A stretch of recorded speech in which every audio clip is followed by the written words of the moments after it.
So, this one's about command economies. Hythlode's been suggesting I do a video on that. I think he's looking for some kind of discussion or debate or something. I don't know if I'm going to give him a lot of stuff to debate with this. I'm pretty soft on my opinions, but sometimes today I'll be talking about things that are inside the realm of accepted economic science, and sometimes I'll be talking about things that are my own opinion, could be argued with. But a lot of things I'm just going to say today are going to be the kind of two-handed economist thing. We're going to say, oh, on one hand it's this, on the other hand it's this, and not really making a strong argument for one or the other. It's just more of it's a convoluted, complex problem. So I'm not really going to say, hey, there's this one right answer and this is the way to go. But we were in Pyro's hangout. He asked me about command economies, and I kind of gave him a short answer, saying, well, it works great when people want to do it, right? I gave an example of the command economy in the United States during World War II, where it was totally a command economy. They were rationing goods and clustering people into cities to do production, turn factories into things that make tanks, and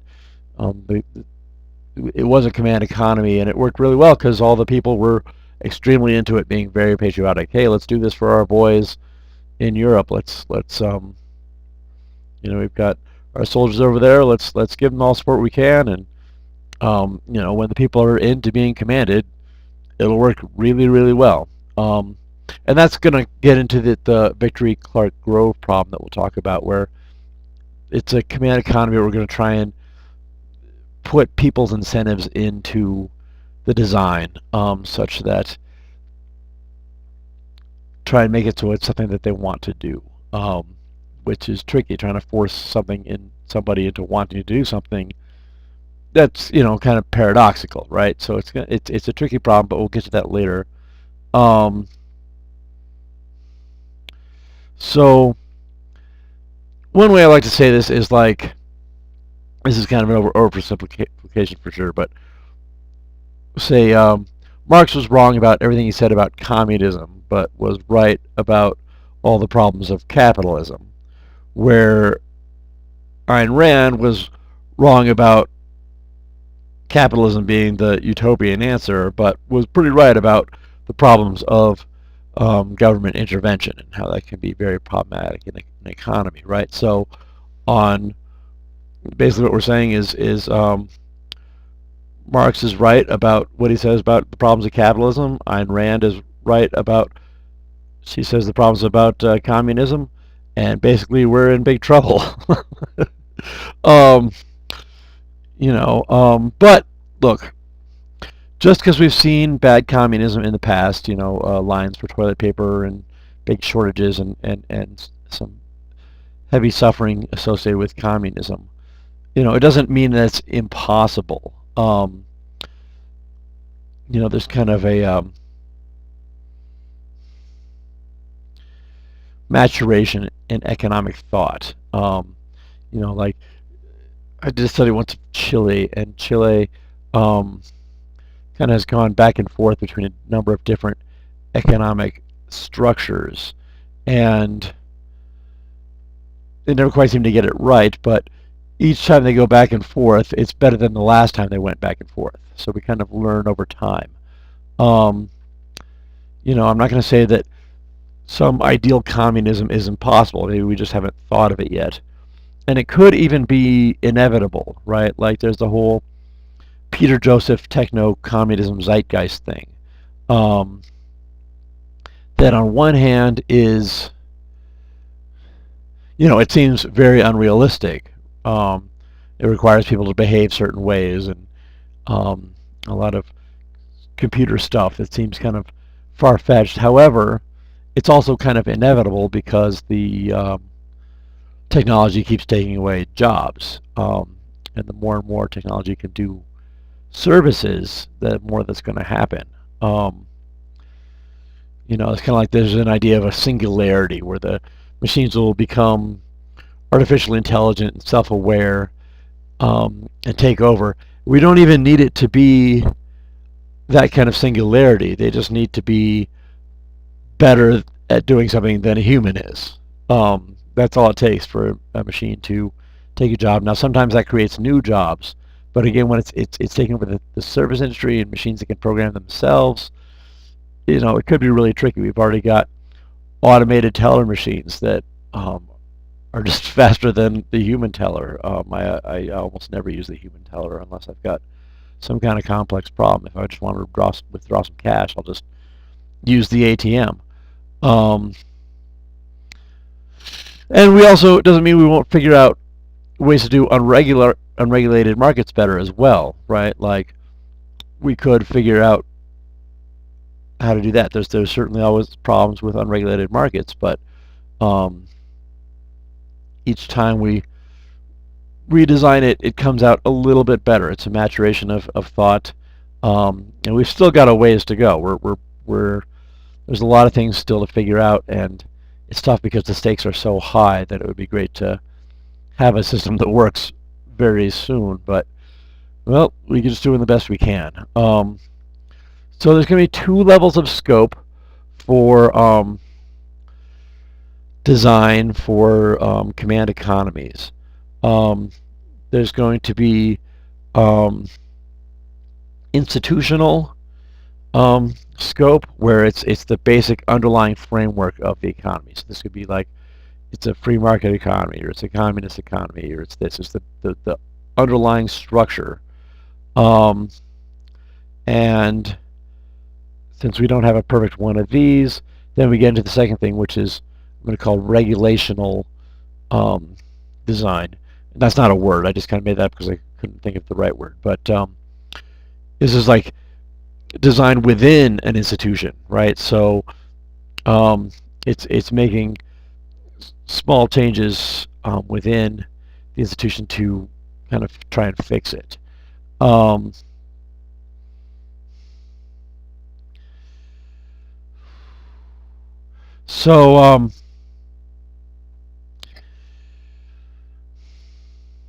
So it kind of moves towards a central position, right? So in the United States, we kind of have the idea of, this is based off of a free market approach, an unregulated market, but there's market failures, ways the market doesn't work, like externalities and public goods and property rights and inequality and a number of things where the market fails. And so then we pass laws to try and fix those things. It's an idea of limited government, right? Where we've got a set number of reasons why the market fails, and we make laws to try and fix those reasons. Now, often those laws also create market distortions. So then we create laws to fix the problems that the laws caused and have more and more laws. Just because people have the idea of a limited government, that doesn't mean a small government, right? Because just with the problem of externalities, with pollution and positive externalities, both positive and negative externalities, there's going to be different approaches that are more appropriate for all the different sectors and industries. So even when we're just limiting the limiting the scope of government, limiting when it's appropriate for government intervention, there's still like an infinite number of ways to do that, right? A limited government can still be an infinite number of laws, or at least a huge number of laws, right? Communism can go the same way. Like China's got some. It's the idea is communist. The government says what's going to happen in the economy, but then they kind of allow certain markets within it. I'm not an expert on China, but it's certainly something to be addressed if you wanted to talk about the difference between market economies and command economies. Pyro brought it up, and I don't know a whole lot about China. I haven't studied it much. So these, there's these two main institutions, the command economy and the unregulated economy, and then the fixes kind of move them towards a center. And one idea is to have centrist institutions, like something in the middle. And in the Hangout, we talked about cooperatives. We talked about them quite a bit, so I don't need to really go into them much today. But they're kind of, kind of a balance idea of it's a little bit free market, it's a little bit communism, it's um, kind of controlled and free all at the same time. Kind of trying to just start in the middle so that we don't have to fix it as much. Um, and I like consumer cooperatives, as I mentioned before, because I think it creates an alignment of incentives. In the Hangout, I kind of said, well, now there's not a problem of needing an infinite number of firms because to create perfect competition, because um, the shareholders are the consumers, and the consumers want a good product for a good price. However, it's not that simple, really. It then becomes a political problem of the voting. And as I discussed in my Inventive BS videos, there's problems with the social choice mechanisms as well. I'm going to have to move those videos over to this channel, even though that channel had a kind of a separate idea. I'm going to stop it, I think, and put those videos over on this one. Because there's a lot of tools that I introduced in the Inventive BS videos that I'd like to have access to on this channel. Anyways, another kind of a centrist institution that I've been talking about is the Vickrey-Clark-Grove problem of this is mechanism design, this is market design, and I think if High Day wants to get into some kind of discussion, back and forth kind of thing, this is where I would have kind of a position here. That I think that if the Vickrey-Clark-Grove problem is solved, then we could use that as an institution.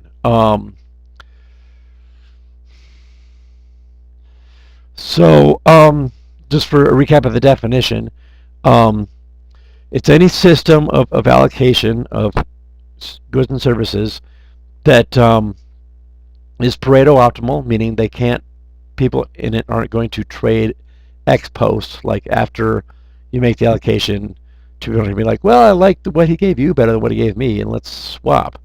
That's not going to be an efficient allocation.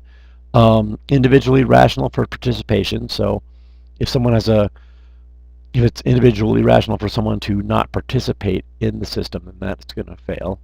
And then also strategy proof, which is not limited to, but usually talked about in truth telling. That if someone can beat the system by lying about their preferences or some other way about beating the system, that's not going to work. Now, of course, the science fiction guy with Minority Report, I can't think of his name right now, I didn't write it down, but it was, he kind of has this system where they can actually see the future and predict the future with certainty, and it's still a beatable system, right? It's strategy proof is tricky, right?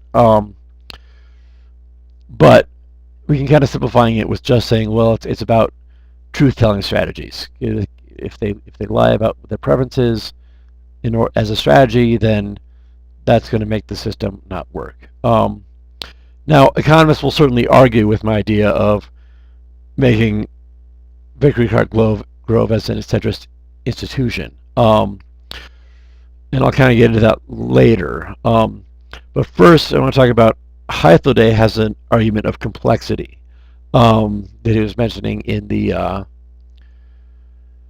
Hangout, where he's talking about, well, there's people in rice paddies, and there's a world of 9 billion humans, and they all have all these different transactions every day. And can we apply a single answer to the complexity of the whole world economy? And I'm not going to argue against that. It's going to be very tricky. And it's not even a system where I know what it looks like. I'm just saying, hey, if we make something, and I don't know what that something looks like, but it does meet these requirements of the trading and participation and strategy proofness, then it'll be an efficient system. It might not be everywhere applicable, but maybe it could be. I don't know what it might look like. But my argument is that it's not impossible. Um, First of all, the centrist institution would require less fixes because it's already kind of in the middle.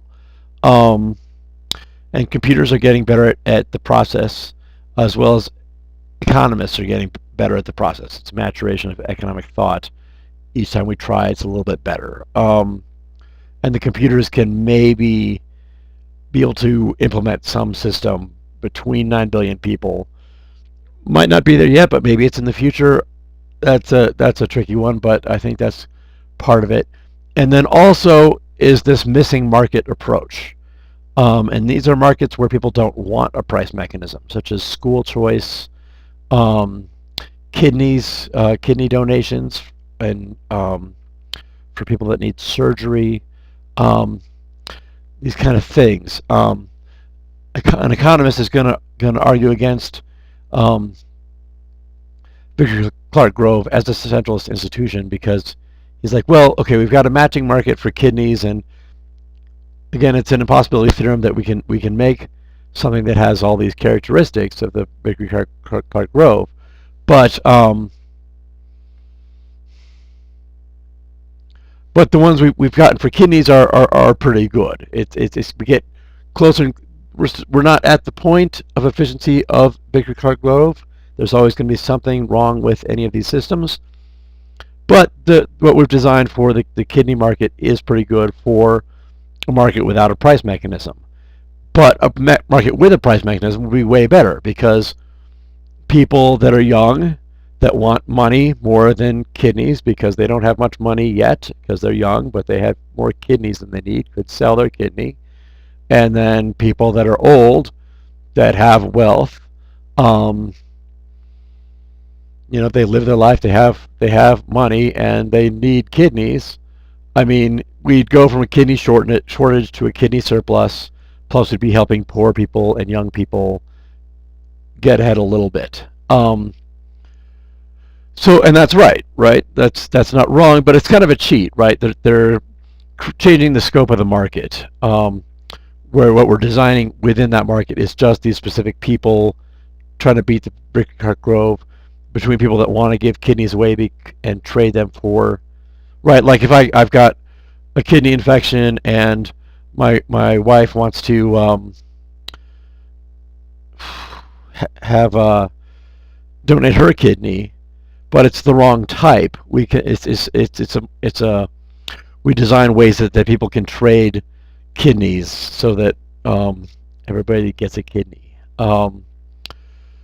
So we're getting pretty good at that, and that's one of the arguments is that we've got these missing markets where we can design these systems. People won't let us use a price mechanism, so it allows us to try things out morally without imposing some system on the rice makers in the paddies, right? So we can try it out in a missing market and try and work on the design a little bit by little bit till we get something that's awesome.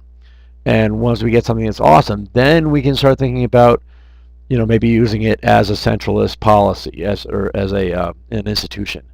Um, and the other argument for it is that, it can be shown mathematically. I think that although I've been looking for this proof, I can't find it. But that the VCG point is as efficient as perfect competition, or maybe that it's comparable in efficiency. It might not be as efficient, but it's close to the point of perfect competition efficiency.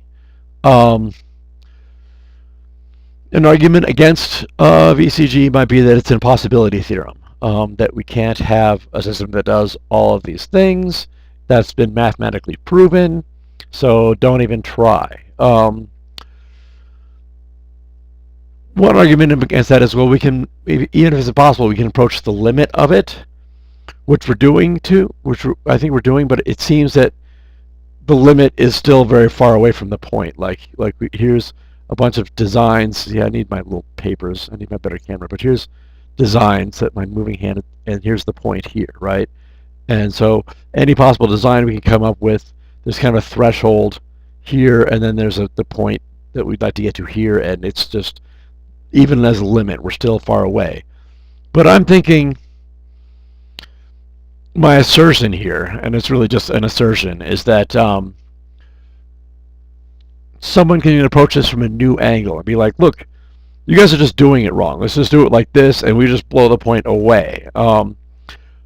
Examples I have like that are like Ed Witten with M theory, right? There was all these 5 different theories of string theory, and they were incommensurable. They had contradictions between each other. But then, I mean, I'm not a physicist. I don't really know what I'm talking about here. It's just an anecdote I'm talking about, right? But he kind of looked at it in a new way and said, oh, these are all the same thing if we add another dimension, then there's no contradiction.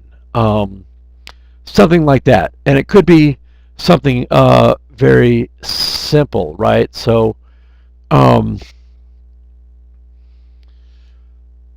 I don't want to oversimplify Newton, but like the idea that if you are on a ship and you're on the mast of a ship and the ship's going at high speeds and you drop a ball, it'll fall down to the bottom of the mast, even though the ship is moving, right?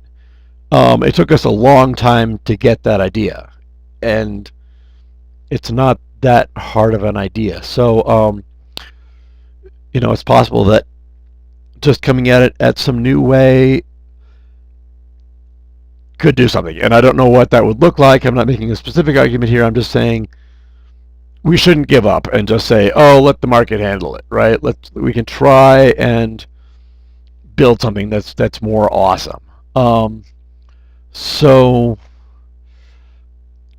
impossibility theorems, I don't think are anything to worry about. Right? In my inventive BS videos, I was talking about Arrow's impossibility theorem, where there's 3 different people. They've got preferences between 3 distinct choices. So the first person goes ABC, the second person goes BCA, and the third person goes CAB for their preference structure. You'd have to look at the inventive BS video to know what I'm talking about there. Because again, I can't just hold up the piece of paper here on this camera. But that, and in that situation, there's no way to vote, right? Because they've all got different preferences, and there's no real way for them to solve it by voting.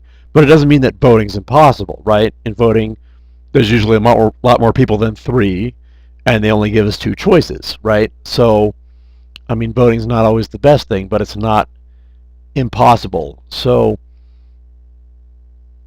just because there's an impossibility theorem doesn't mean there isn't some way to get around it. I don't know if that's a really strong argument or if I've given you anything to work with there, but hopefully it's some food for thought at least, and or maybe even an enjoyable video. But it's so boring.